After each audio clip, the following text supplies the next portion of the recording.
ఇప్పుడు ఎలా ఉంది? పర్లేదమ్మా. అయినా నీకెందుకమ్మా ఈ శ్రమ? పిచ్చి మొహమ. బిడ్డ మంచి చెడ్డలు చూడటం తల్లికి శ్రమ అవుతుందమ్మా. అమ్మా, ఆ రోజు రాములు వారి గుళ్ళో పసిబిడ్డనైనా నేను నీకు దొరకకుండా ఉంటే ఏమైపోయి ఉండేదాన్నో, ఏ దిక్కుమాల బతుకుంటేదాన్నో కదమ్మా. పిచ్చి తల్లి, అవేం మాటలే. నిన్ను నా కడుపును పడేయాల్సిన ఆ దేవుడు పొరపాటున ఏ దురదృష్టవంతురాలు కడుపులోనూ పడేశాడు.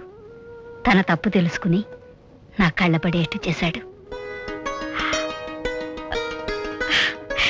మా మంచి అమ్మ. ఏమిటి తల్లి వచ్చేసింది, వార్తలు మొదలు పెడుతుంది. కూర్చోవే సుందరి, ఏమిటి ఇలా వచ్చావు?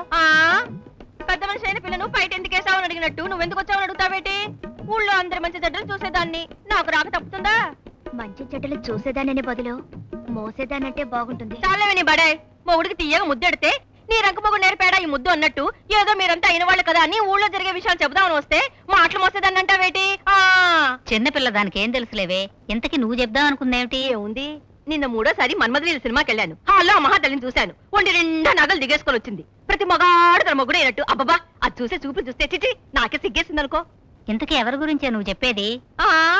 చీకట్ల మొగుడు పక్కన పడుకుని పొద్దున్నే లేచి ఎవరు పక్కన పడుకున్నాను అని అడిగిందట వెలకడ కోగతి. అయినా ఏమి తెలియదల్లా అడుగుతావేటక? నేను చెప్పేది నీ సవితి చిలుకల చెట్టు గురించి. నీ ఆయన ఉన్నదంతా ఊడ్చి దానికే పడుతున్నావేట కదా. అయినా ఇంట్లో గారులుండగా బజారు పురుగుల కోసం తిరిగే గాడిదలాగా మీ ఆయనకు అదేం బుద్ధి? ఇప్పుడు దాని సంగతి ఎందుకు లేపిన్ని? నిన్నెప్పటి నుంచో ఒక విషయం అడుగుదాం అనుకుంటున్నాను. అడగనా? అడుగు. నీకు అందమైన మొక్క ఉంది, ఎర్రటి ఒళ్ళుంది. మరి బాబాయ్ నిన్ను వదిలేసి దేశాలంటెందుకు పారిపోయాడు? మాట్లాడవేం పిన్ని? అయ్యో, నా మతి మరుపు మండిపోను. అవతల పొయ్యి మీద పప్పేసి వచ్చాను. ఈ పాటికి మారిపోయిందా ఏమో. వస్తాను సావిత్రి అక్క. దాని విషయం అడిగేసరికి తోక ముడుచుకుని పారిపోయింది. అదే మన విషయం అయితే పురాణ కాలక్షేపంలో ఎంత హుషారుగా చెప్తాదో. దాన్ని అనుకుని ప్రయోజనమే ఉందమ్మా. నా కర్మిలా కాలినప్పుడు నలుగురు అనుకోవటంలో తప్పే ఉంది. అమ్మా, బయలుదేరు. ఎక్కడికే? అదే, సిగ్గు లేకుండా నాన్న వల్ల వేసుకొని మనల్ని నవ్వులు పాలు చేస్తున్న మాయలాడి సంగతి తేల్చేద్దాం. అమ్మో, మీ నాన్నకు తెలిస్తే ఇంకేమైనా ఉందా? తెలిసినప్పుడు చూసుకోవచ్చు. నేను బయలుదేరు. అది కాదే, బయలుదేరు.